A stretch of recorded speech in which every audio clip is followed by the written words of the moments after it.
If you're wondering who this gremlin is sitting in Brian Hayes' seat, my name is Aaron Korolnek. Usually I host First Up from 6 to 10 a.m. here on TSN Radio. Today, called up to the bigs to work with my man, Frank Corrado. Frank, what a track to kick us off this fine afternoon. Just the two of us today. We actually, we talk basically every single day on the phone. And the days that we don't talk on the phone, we're golfing those days.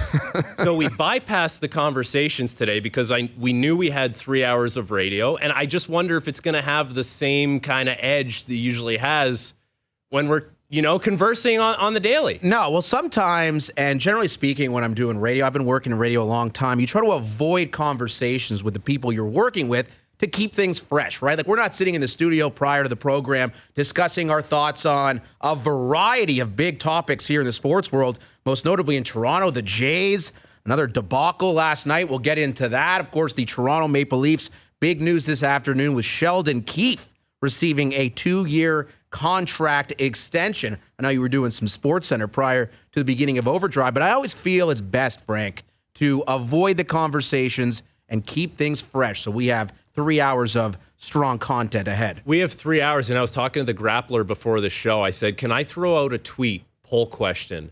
Poll question would read, should we talk about the Leafs for 3 hours today? Three yes full hours? Or no? And what do you think the responses would be? I'd say it's probably a 60-40 proposition because we're getting to the time of year, like training camp right around the corner. You can feel the little fall nip in the air, not only signifying the return of hockey, but of course, football, the National Football League coming back soon, the NBA, it's all on the horizon. Yeah. You can feel it in the air, and when those seasons start to change just a little bit, the wind picking up in the morning, a little cooler, I think it's not the worst idea to talk a lot about those. I'm getting buddies texting me or calling me being like, I've had it. Like, the Jays are not very good. They're uninteresting. They're unlikable. We just want hockey back. So we get some hockey news today. Yeah, and there's only so much we can talk about with regards to Simon Benoit and his status as the seventh defenseman with the Toronto Maple Leafs. But huge news today. I mean, this wasn't something I was necessarily expecting with regards to Sheldon Keefe getting this 2-year contract extension from the Maple Leafs. We heard Tree Living when he took the job, 3 months ago, he was like, we'll see how it goes. I'm going to have my conversations with Sheldon. We'll make a determination at some point with regards to his future. And today, the second last day, the month of August, with September on the horizon, they decide to commit to Keefe short term, I guess you could call it. It's a 3-year commitment overall. He has 1 year left on his remaining deal, 2 years tacked on. When you saw the press release come through to your email, Frank, what was your initial response? Well, first of all, I read multi-year deal, and right away my head starts going to, 2 years is multi-year. Technically. So it's just a fancy way of saying we signed him to a 2-year extension. But no one would have batted an eye if Brad Treliving let Sheldon Keefe play out this whole season without a contract. It would have been, it's not his guy. He didn't bring him in. It's a Kyle Dubas hire. But the fact that he's gone out and extended him now for 2 more seasons kind of tells me that, and Brad Treliving talked about it today, Sheldon Keefe has been very impressive in the time they've been together. And it makes sense. Like, I played for Sheldon. I understand my biggest takeaway, and I've told many people this, my biggest takeaway of Sheldon Keefe, and I don't know if you've experienced this in walks of life, but people like to use these buzzwords or these narrative words, and they have a conversation with you, and then you look back and you're like, I don't know exactly what that person is talking about. I have a feel for it. There's a certain interpretation in mind, but there's nothing specific being said. And coaches are like that all the time. Sheldon Keefe is very good at conveying his message in a very specific way so that as a player, you can understand there's something tangible there. So if you're a general manager and you're coming into a new organization and you meet this guy and he's doing that and you're like, what am I going to look for elsewhere? I know what's out there. I didn't know how good this guy was from within. And now you can kind of conclude that Sheldon Keefe is not just a Dubas guy. He is a legitimate NHL coach, and Brad Treliving has been very impressed by him, and no hockey's even been played yet. Oh, he's a Shanahan guy now. I mean, that's kind of the crossover from the Dubas era coming and going, and we're now into the Treliving era. But as far as Keefe, and there's a lot of people asking this question, why? Why do this contract extension now? Why do it at all? And, of course, the lame duck coach is something you want to avoid. I'm sure you've played in organizations when that's happened, Frank. I don't know if that has any correlation to a team's performance on the ice, good or bad, knowing that the coach has a year left? Are you going to play harder for a coach who has a year left to try to ensure they have a contract? Really think about of course that. not. Of course not. That. So my question remains with regards to this decision by the Toronto Maple Leafs. Why? Like, what was the importance? What is the importance of giving Keefe this added job security when you didn't need to do this? And you said, and I'm sure Tree Living looked around when he took the job. Is there anyone else I could possibly look at to hire as the coach of the Toronto Maple Leafs? Maybe that was something that was entertained. We'll talk to Chris Johnston, our hockey insider, who makes his return from a summer hiatus here on OverDrive in about an hour. But things happen in sports, man. We even saw it in the NBA most recently. Remember all those coaches got fired? Budenholzer and Doc Rivers and Nick Nurse. Nobody ever imagined that all of those guys would be let go of their roles. I just struggle to understand why do it now. Why not let it play out, see how this year goes for Sheldon Keefe and the Toronto Maple Leafs, and make a determination then? That's the biggest I think that's the biggest question everyone is going to be asking, because you could have let him play it out. You could have got into the season 2 months in and said, things are going great, we'll give you the extension now. Or conversely, you could have got 2 months into the season and said, this team's not playing well. Like, we need a new message. Maybe he's lost the room. We're not going to see how that plays out because he's got the 2-year extension now.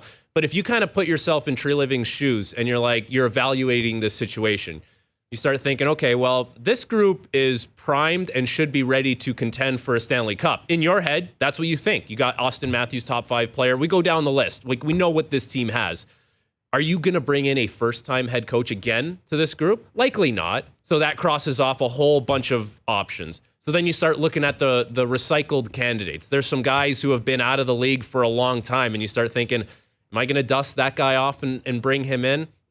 Probably not. And I think Brad Treliving kind of touched on it today. He said it best. When you have good people within your organization, it's important to retain those kind of people. And there have been instances over the last few years in the NHL where good coaches have been in situations where you thought they could have got fired.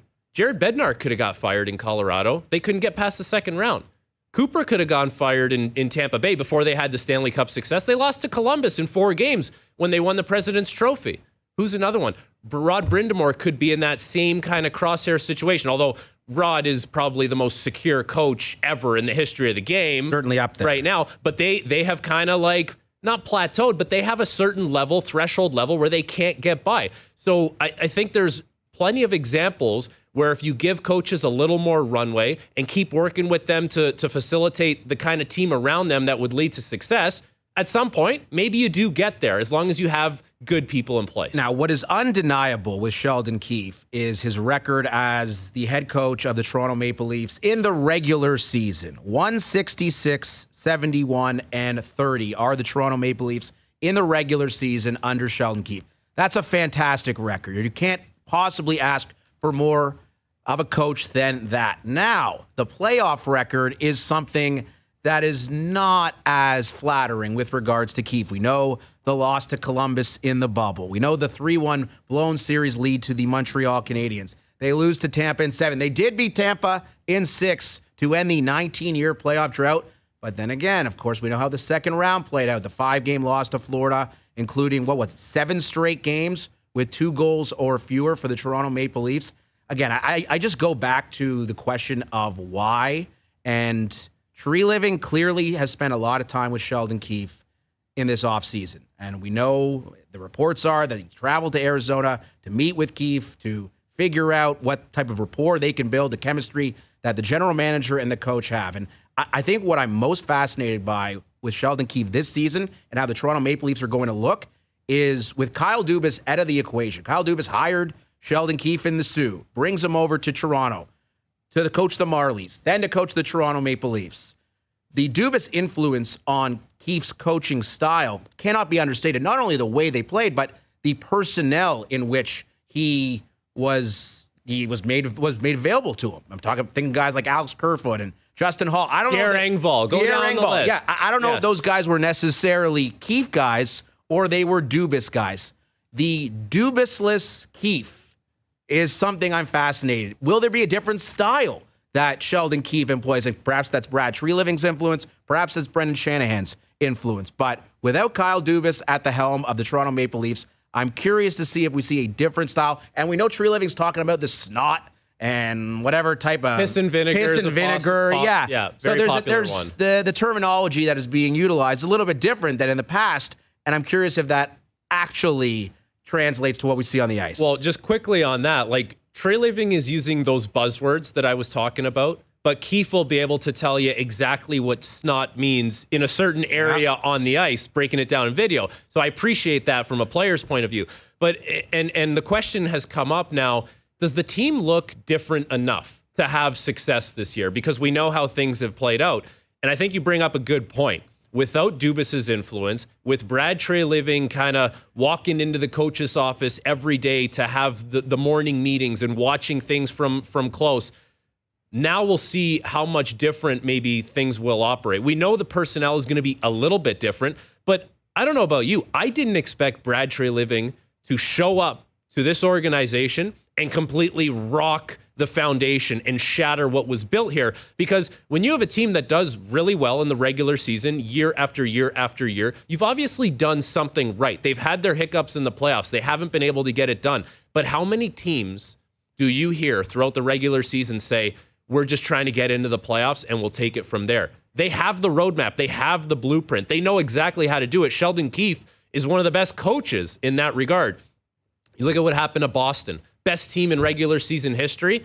The playoffs remain a completely a coin toss, a 50-50 coin toss. Yes, so sir. if you have the roadmap to get there every year and possibly you're going to win a division and you're going to have home ice, like, are you crazy to change that up just for the sake of changing it? Well, again, there is the idea of letting this year play out and going from there. And of course, there's also the idea that, like, this is not the Canadian Football League where there's a coaching salary cap and you can't make moves because you've hired a guy and you're unable to fire them, because if you do, you basically can't hire anybody else. The Toronto Maple Leafs have shown in the past a willingness. All right, Mike Babcock, you got 4 years left on your deal. Take a hike. We're going to bring in somebody else. That was the ultimate flex. That is like, our wallet is so deep. Now, you can take your 100 whatever million dollars you made and go back to Saskatchewan and get out of our face. A little animus there from my man Frank Corrado. Yeah, it shines through occasionally whenever Babcock's name comes up. But I don't think that's something that Maple Leaf Sports and Entertainment is like, yeah, all right, no problem. If we need to fire Keefe, we'll do it. No worries, Shanny. No worries, Tree. We got you covered. That's not the intention here at all. But that is a card they could play because, of course, you can do whatever you want. It's just money. And if the Leafs are willing to eat the money and things aren't going well with Sheldon Keefe and the Toronto Maple Leafs, then that's a card they could play. And I think everybody involved would like to avoid that card. Well, but that is something that could very well happen down the road. Make no mistake about it, though. Like, I know everyone's coming back. Keefe's coming back. The core guys are coming back. Brad Tree Living is watching this team with a very critical eye, especially early on. Like, training camp is going to be very important for all these guys, even the good players. Like, you know, so many times you think of star players coming into a camp. It's like, yeah, it's a formality. You just want to get your legs going. Think from the whole group's perspective, from Sheldon Keefe on down, they need to run a very tight ship, get off to a good start, because as much as Tree Living's giving everyone a chance here to do well under his watch, he's got to be watching with a critical eye, thinking, okay, I didn't do anything right away, but I'm ready to pull the trigger on something if it comes to it. Sure, man. And you think about some of the core pieces on this hockey team. William Nylander's got a year left on his deal. Mitch Marner eligible for a contract next summer. John Tavares has 2 years left. TJ Brody's got a year left. Ilya Samsonov's got a year left. There's 12 UFAs on this team. Domi Bertuzzi, a year left. I mean, a 1 year deal. Yeah. So, I mean, this team could look very, very different, but it appears as of now that you'll have Tree Living as the general manager, Shanny as the president, and Sheldon Keefe as the coach for at least the next 3 seasons. On the subject of coaching, or I guess managing, another Toronto-based team has a manager that a little bit in question, and perhaps a lot more than Sheldon Keefe, and that, of course, being John Schneider. And some of the decision-making that Schneider has been making of late and trying to defend quite vehemently to the media, I should add, is putting him and drawing some ire of the Toronto Blue Jays fan base, and rightfully so. I mean, Alejandro Kirk, if you missed it last night, is on third base, and there is a fly ball to center field hit by Dalton Varsho with 1 out in the 8th inning, And Kirk is, he's hustling. He's giving trying, it man. all he's got.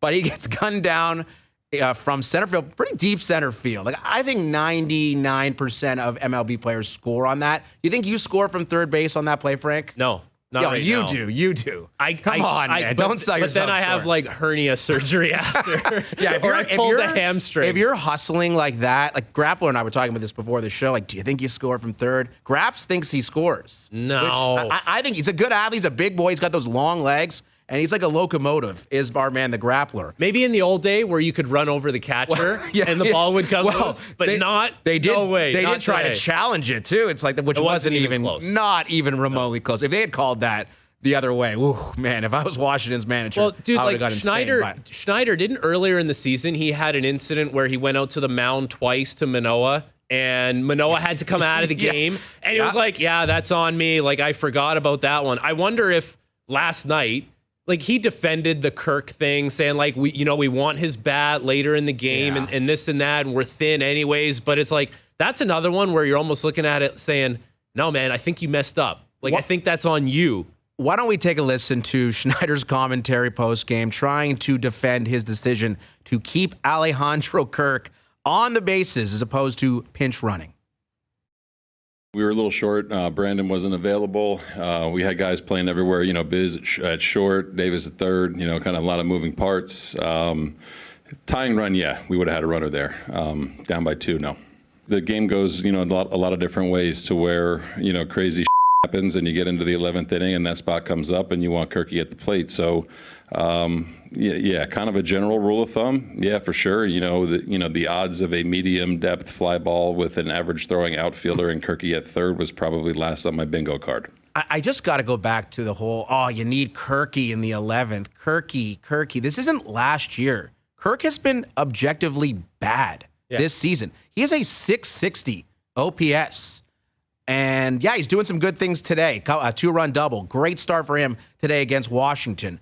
But last night, you can't be looking at this if you're John Schneider, be like, we need to have Kirk available to us in the 11th inning in a part of the game that may or may not even happen. There's 30 games left to make the postseason, do or die for this ball club. You need every run you can get. And this is a team that's been struggling to create them at a very, very concerning rate. So the fact that you have a guy at third and you're not pinch running for him when you have guys available, put Yusei Kikuchi out there at third. He's a better option to pinch run and potentially tag up for his sacrifice fly. The decision-making was inexplicable. It's indefensible. It's actually a good point. There has to be someone in the bullpen who's an athlete who could run. Dude, Jordan Hicks, he's jacked. The guy throws 98. Yeah. He could definitely go from third to home quicker than Alejandro Kirk. But it's just, and things keep piling up for this team because now they're 3.5 games back, and it's Houston who's right ahead of them. And even last night in the ninth inning, it's like bases are loaded, dude, and no one's out. And they don't even get a hit.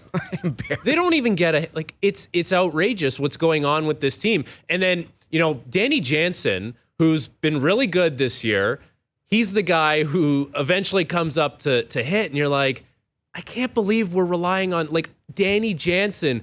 Give him a lot of credit. He's had a great year. But, like, this is who we're really riding on right now to provide us with these big moments and these big runs. It's like there's superstars on this team that need to be doing that stuff so it doesn't get to the point that you're relying on Danny Jansen. And Danny Jansen's had a great year. I'm a big fan of his. Now, there's only one superstar on the team. His name is Davis Schneider. In fact, I think the Jays should just rename their franchise to the Toronto Davis Schneiders. This guy's unbelievable. What he's doing, that home run he hit, he almost went yard for a second time.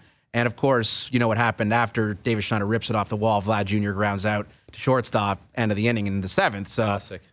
Very much classic. So, shout out to Davis Schneider, who does deserve some love. He's really the only positive you can derive from this ball club right now. He's soaking in the moment, too. I think it's fantastic. Like, he is getting so much attention. Every time you look at the screen, there he is again. And there's the mustache. And there's people in the stands wearing the mustaches. And then they're rating the top mustaches. Like, he's capitalized on this. Where do you think Davis Schneider's bar play would rank amongst all Toronto athletes at this current moment? Like, he's still behind Bichette. Yeah. But maybe number 2 on the Jays?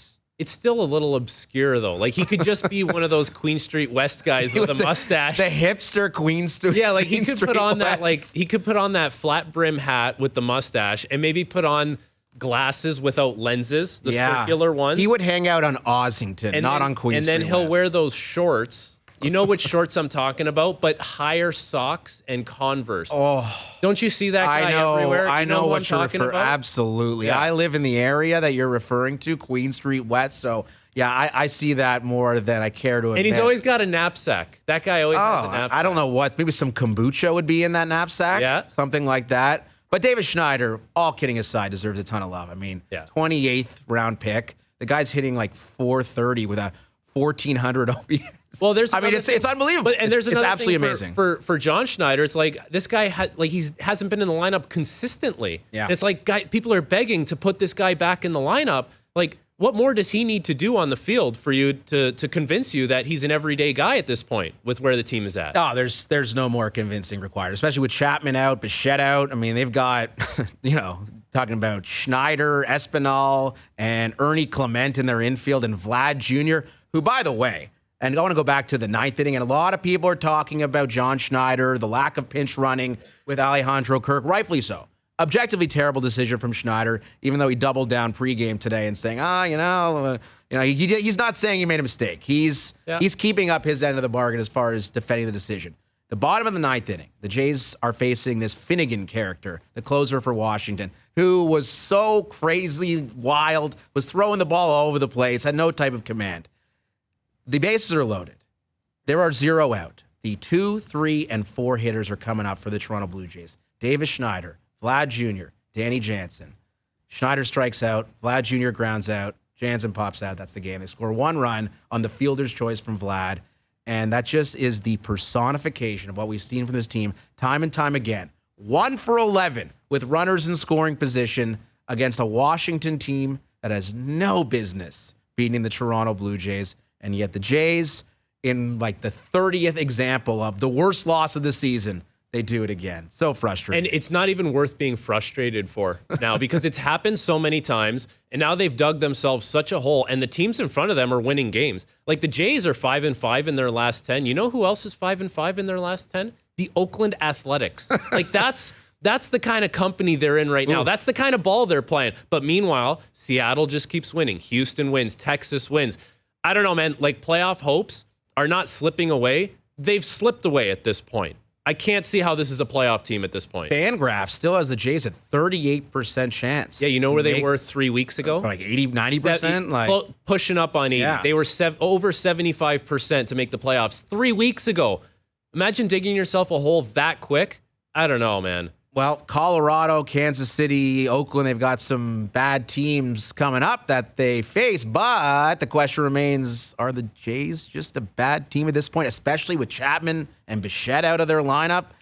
From some pretty big holes It's just in your lineup. It reeks of mediocrity. Yeah, right now. I think that's exactly fair to say. what it is. Listen, the pitching staff's been outstanding all year long. They have really avoided injury until recently. You're talking about going 120 games or so without a significant loss. Well, dude, say what you will about Alek Manoah, that was an injury. Well, and that's apart. the thing. Like the pitching staff's been so good without the services of Alek Manoah compared to what he was last year. So it is a shame that they've let this go to waste because talk about it all the time. How important is the pitching staff, the starting rotation? How important is a good bullpen?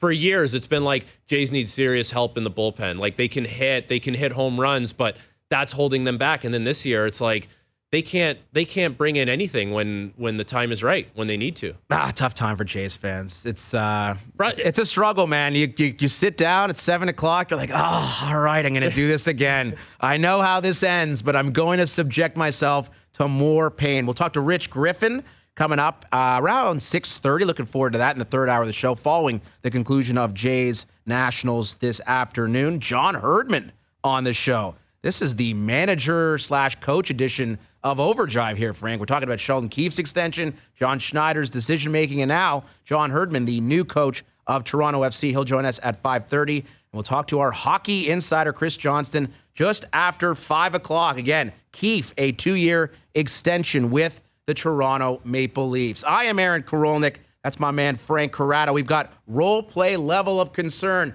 coming up on OverDrive. We'll play next. We're back here on OverDrive. I'm Aaron Korolnek. That's Frankie Corrado in for Hayes Noodles and the O-Dog, who'll be back next week, post-Labor Day, the big return for the fellas. But the real linchpin here on the program is the Grappler, of course. JP, no offense, I love you too, buddy. But Grappler, he runs the show here. And he was taking over as the host of Role Play Level of Concern, an OverDrive staple. By the way, Nick Cage in Leaving Las Vegas, which is kind of the impetus for this segment, right? Have you seen the movie, Frank?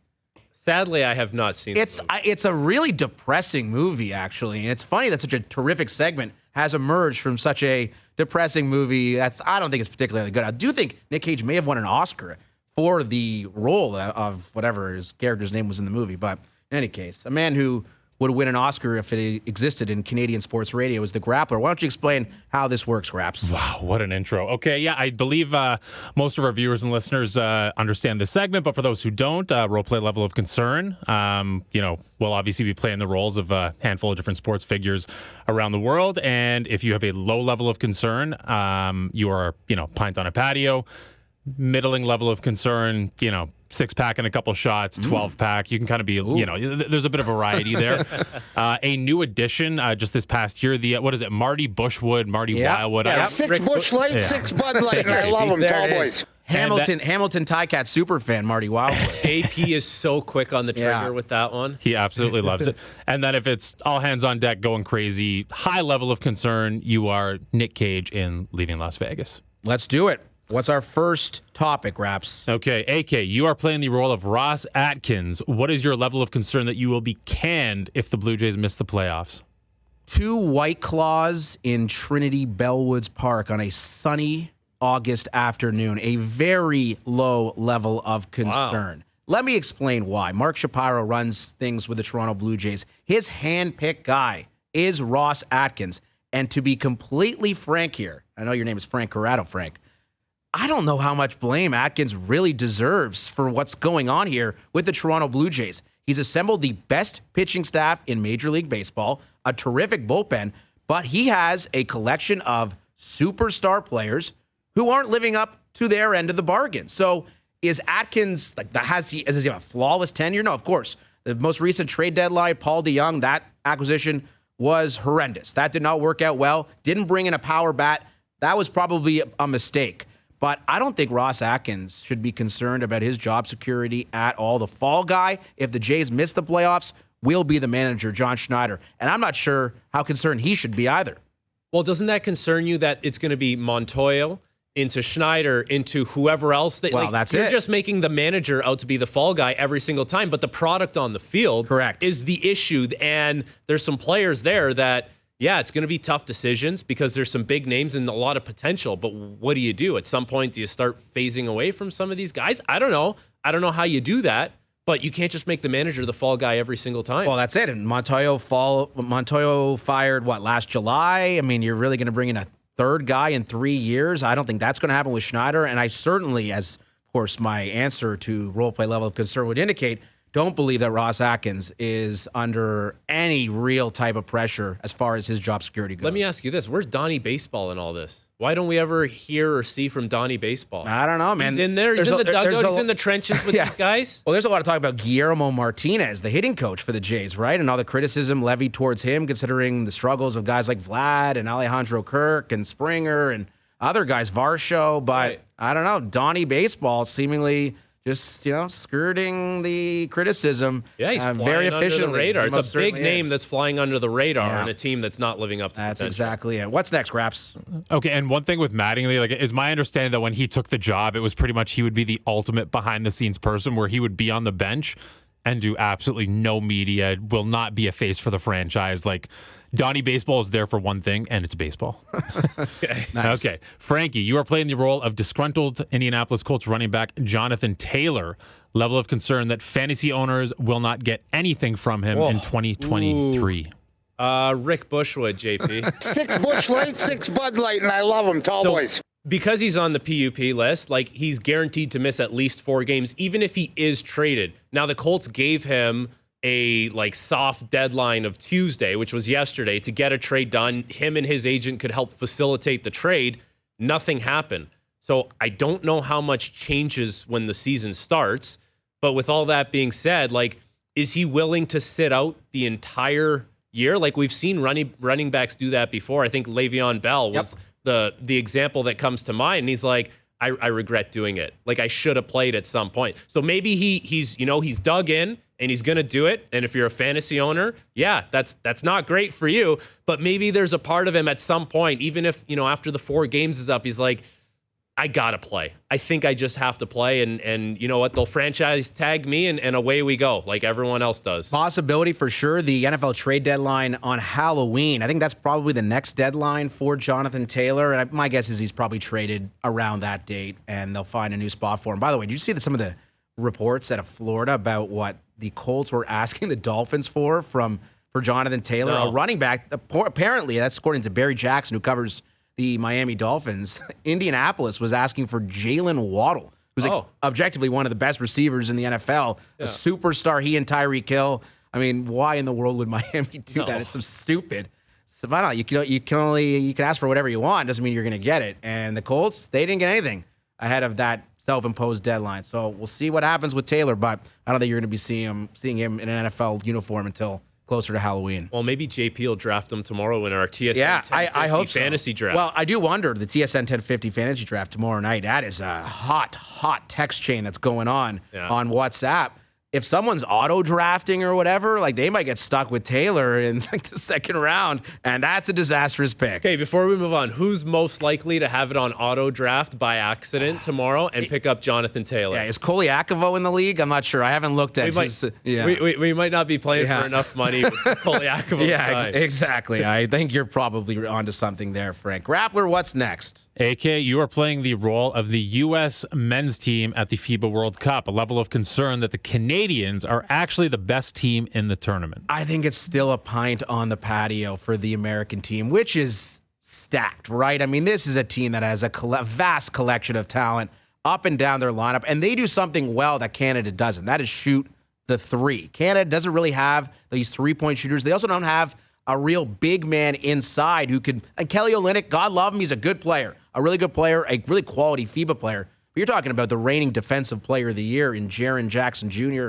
who's patrolling the middle for the Americans. We've seen what Anthony Edwards has done all tournament long. He looks ridiculous. Austin Reeves, Lakers superstar, the successor to LeBron and AD with the Lake Show. Okay, that might be a little bit of a stretch. He's been amazing in the FIBAs as well.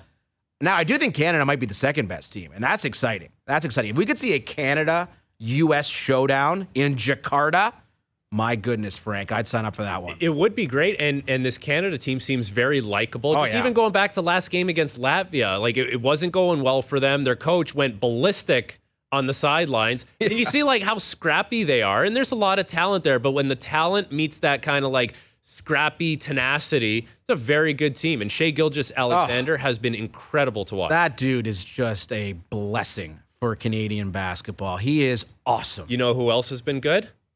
Dylan Brooks. Yeah, we love Dylan Brooks. We love Dylan Brooks. We're huge fans of Dylan Brooks on this radio station. Terrific player and a terrific man. Perhaps what's next? Frankie, you are playing the role of Maple Leafs head coach Sheldon Keefe. Your level of concern that your defense is going to be your downfall this season? Well, makes sense based on how it looks on paper. JP, I'm going to go with just a six-pack. Just a six-pack and maybe a shot. Little tequila shot. Tequila shot. You go tequila shot first or six-pack first? I'm going to go, here's what I'm going to do. I'm going to go six-pack first. Okay. And then I'm going to go tequila shot just to finish things off. Grand finale. Nice. But listen, when you're looking at this roster on paper, okay, forward group is going to be good. You know you're going to get 90-plus points from Marner. You're going to get a bunch of goals from Matthews, so on and so forth. Tavares is going to be great on the power play. I expect Bertuzzi to be the best winger that Matthews and Marner have played in during their tenure here in Toronto. Go down the lineup, should be a very good group. In net, it seems like there is stability. As long as Samsonov is healthy, if Wall takes another step, and you have Martin Jones as your third guy, feel very comfortable there. But the blue line is going to be where this team is vulnerable. Now, as a unit, as a five-man unit, shift after shift, if they can play with the puck more than they play without it, if they're playing on offense, if they're insulating the middle of the ice, if their goalie makes saves, it's not going to be an issue. But there are some things that could creep in on the blue line where you start looking at it and say, okay, that's where this team is susceptible. If Mark Giordano is healthy and playing well, that's such a bonus because he's 40 years old now, right? But if he's available, healthy, feeling good, that's great. Timothy Liljegren is going to need to take another step. I think Morgan Riley is going to have a fantastic year. I think he's going to bounce back in a big way based on what we saw from the playoffs. So there is some silver linings there and some positives to look forward to.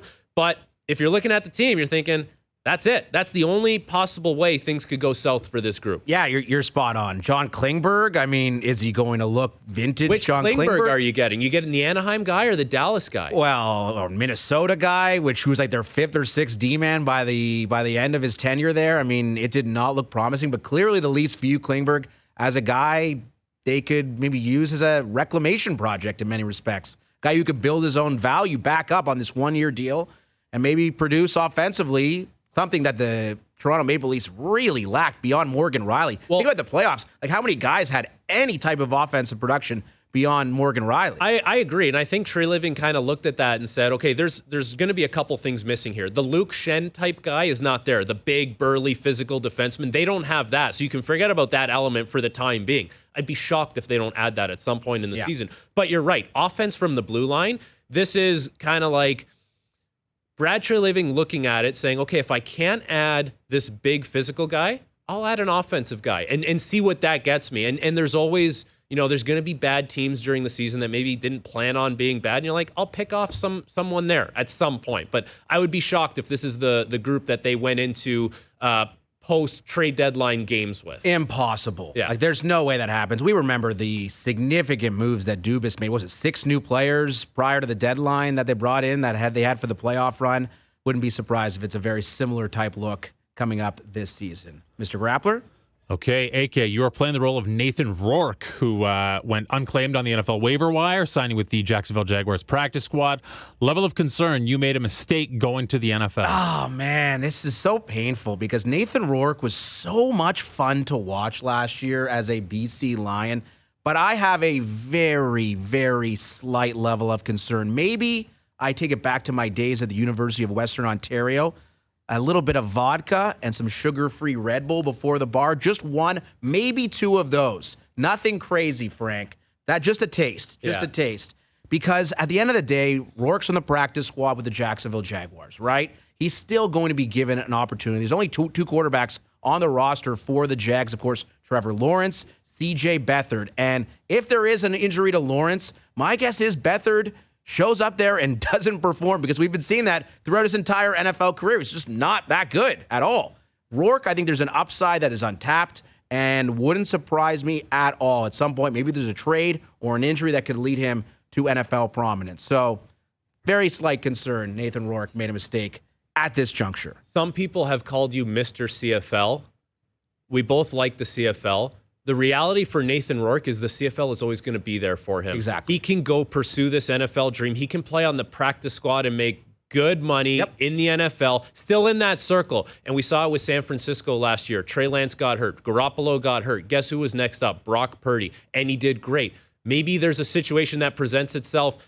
It might not be with Jacksonville this year, but down the road, as long as he keeps himself in that sphere, maybe there's a situation for Nathan Rourke where he steps into a game and it's like, this guy can play. Now he's a number 2 guy for the rest of his career. I just think the CFL's not going anywhere for him, so I don't think it was a mistake. Yeah, and I kind of struggle with the Rourke conversation a little bit because I'm so biased towards cheering for his success in the National Football League. I want it to happen so badly. So you're watching all these preseason games, these amazing drives, he's leading these incredible plays where he's breaking tackles and firing bombs to the end zone. You're like, wow, this guy could be a starter in the NFL. Like, why not? And then you kind of see a situation like this where Jacksonville has made a pretty thorough evaluation on what he is. And they're like, all right, you're going to the practice squad. We're not even contemplating any type of quarterback battle for number 2 behind Trevor Lawrence. So that's what Nathan Rourke needs to face and overcome. And my guess is he will. Grass, we got time for one more? We got time for one more. Frankie, you are going to be playing the role of the Milwaukee Bucks. Your level of concern that Giannis will decline his player option in 2025 and bolt in free agency? Ooh, play it, JP. You can never ask me to stop drinking. He is not signing this extension when he becomes eligible. He's got 2 years left on his deal. They have a new coach. I understand he was doing some sponsor thing and he was talking about it. And he almost like put the whole team and organization on blast. It was really weird. And he's done this where he's left the door just a smidge open to exit Milwaukee. And I think that's, he doesn't overpromise and underdeliver in any regard. But this time just felt different. It felt like he kind of said, like, there's a lot of people that need to get their act together because I'm actually thinking about it this time around. And that would concern me because we always talk about it with the NBA. There's markets like LA, Miami, New York. They would love to get their hands on this guy. And the reality for Milwaukee is it's not those kinds of places. And there's one city you're omitting from that list, Frank. It's right here in Toronto, Ontario, Canada. I guarantee you. And people ask, what are the Raptors doing? What is their long-term plan? Their long-term plan, 1A, 1B, 1C, 1D, is Giannis. We know the relationship that Masai Ujiri has with Giannis and his family. I am certain that's something they will be angling for. Now, is it a trade? Is it free agency? That remains to be seen. But if you're wondering, why are they not signing Siakam? What are they doing with this OG Anunoby situation? Why do they have all these veterans at the end of their bench that they can just get rid of on a moment's notice if they needed to? I think the answer is flexibility in the event that Giannis is indeed available. And that's the thing with him not signing that option with 2 years left on his deal. There's going to be more money available for him if he signs at a later date. And that makes sense with Toronto, where you're like, all right, there's not money being spent. What's up? Okay, maybe there's something being forecasted down the road. Still a long shot, though. Yeah, we'll get him some RBC commercials with Austin Matthews. We'll make some money on the back end. We'll figure it out. Classic. Give him the boardroom meeting. Yes. Maybe we'll talk to our friends at FanDuel. Maybe they have something for Giannis as well. Although that is no longer legal in the next 6 months. I don't think athletes or celebrities are allowed to endorse when it comes to commercials. So are you a celebrity? I guess I'm out at FanDuel. That would be really unfortunate. I hope that's not the case. Extraordinarily low-level celebrities can continue their That would be employment the with worst FanDuel. because you're not a big celebrity, but just enough to not do those. Actually, I have a story on that subject. Some guy coming up to me at the gym. Maybe I'll talk about that on the other side. OverDrive is brought to you by FanDuel, bringing you everything from the opening line to the final score. Chris Johnston, our hockey insider, in about 20 minutes. Sheldon Keefe, 2-year extension with the Maple Leafs. John Herdman, still to come as well. He's got a new deal with Toronto FC. He's up at 5:30. Korolnek, Corrado, here on OverDrive, TSN 4 and TSN 1050. Aaron Korolnek, Frank Corrado with you until 7 p.m. Of course, the usual contingent of hosts on this radio program will be back next week. And I'm at the gym earlier this week. Frank, did not tell you this story. And a guy comes up to me. It's actually the same guy who once came up to me and asked if I was Matthew Cause. No, I'm not Matthew Cause. He's like, are you Matthew Cause? And I'm like, no. He's like, okay. He's way better looking. Yeah, much better looking. We love Matthew, by the way, heading to France at this very moment for a nice vacation. Shout out to Matthew. But this guy comes up to me and says, hey, man, like, really enjoying the show of late. And I'm like, cool, thanks. He's like, can I ask you a favor? And I'm like, yeah, sure, I guess. He's like, would you mind FaceTiming the O-Dog? And I'm like, dude, I don't think the O-Dog would be receptive to a FaceTime from anyone, especially me with some hooligan at Good Life Fitness standing next to him. Can you imagine the O-Dog's face if he were to answer the FaceTime with like me and this sweaty guy standing over my shoulder on a FaceTime? It would be disgust. Well, I actually think you would be betraying the trust of the FaceTime, because if he does answer, he's not expecting you to have some sweaty hooligan. He's like, my boy AK is calling me. He must be excited. Yeah, he's like, he must have something cool to show me or something to say.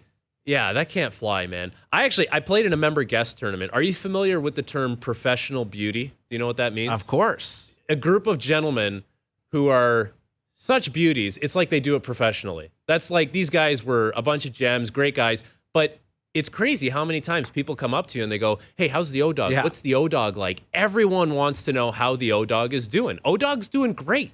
He's the man. I golfed with him yesterday. Oh, yesterday. How's he doing? Fill us in. O-Dog's doing great. Nice. Yeah, anyone who asked me about O-Dog, by the way, we had a great time at the member guest. You were brought up a bunch. Oh, wow. Not as much as O-Dog. O-Dog's Not the man. surprising. His golf game is fantastic. Wow, really? Yeah. I've heard good things. I have not played with the O-Dog in probably, 8 or 9 years, but I do recall it was fantastic then. I'm sure it's fantastic now. So next week, post-Labor Day, Hayes, Noodles, and the O-Dog back in the fold here at TSN 1050 on OverDrive. Looking forward to that. But Frank, you and I, for the next 2 hours, we've got Chris Johnston, our hockey insider, coming up just after 5 o'clock. We'll get back into Sheldon Keefe's contract extension with the Maple Leafs, a 2-year pact. What that means for Keefe's future and Brad Treliving's decision-making beyond this. William Nylander, maybe he's just checking things off the list, right? Matthews' deal done. Keefe's deal done. Is Nylander next? We'll talk to CJ about that. Plus John Herdman, the new coach of Toronto FC, still to come as well. He's Frank Corrado. I am Aaron Korolnek. You're watching OverDrive on TSN 4 and listening on TSN 1050.